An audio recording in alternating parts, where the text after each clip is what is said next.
सर्वप्रथम हे सांगतो की पंचकर्म जर केलेले असतील नुकतेच तर झोप येणार नाही, ते साहजिकच आहे। झोप न येण्यावर तर येतोच आहे, पण आधी झोप येण्याची काय कारणं आहेत, काय चरकाचार्यांनी सांगितलेले आहेत ते पाहू।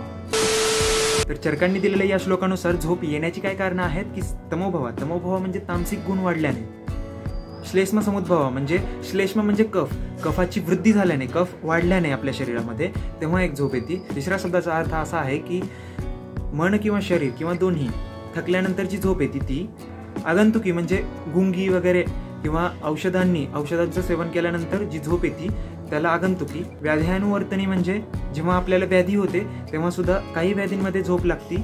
आणि रात्री स्वभावक प्रभाव म्हणजे काय, रात्री जी आपली नियमित झोप असते ती। तर हे 6 कारण आहेत झोप येण्याचे। आता यापैकी आपल्याला फक्त 2च कामाचे आहेत, ते म्हणजे कफाची वृद्धी झाल्यानंतर जी झोप येते ती एक, आणि मन आणि शरीर थकल्यानंतर ही दुसरी। मग थकवा मन आणि शरीर, दिवसभर कार्य वगैरे जर झालं तर मन शरीर आपोआप थकतं। आणि स्निग्ध पदार्थांचं, अभिषंद पदार्थांचं म्हणजे स्त्राव उत्पन्न करणारे किंवा दुग्धजन्य पदार्थांचं सेवन जर जास्त केलं तर कफाची वृद्धी आपोआप होते। आता याशिवाय डोक्याला आणि पायाला जर नियमितपणे तेल लावलं झोपायच्या आधी तर एकदम मस्त आणि गार झोप लागते।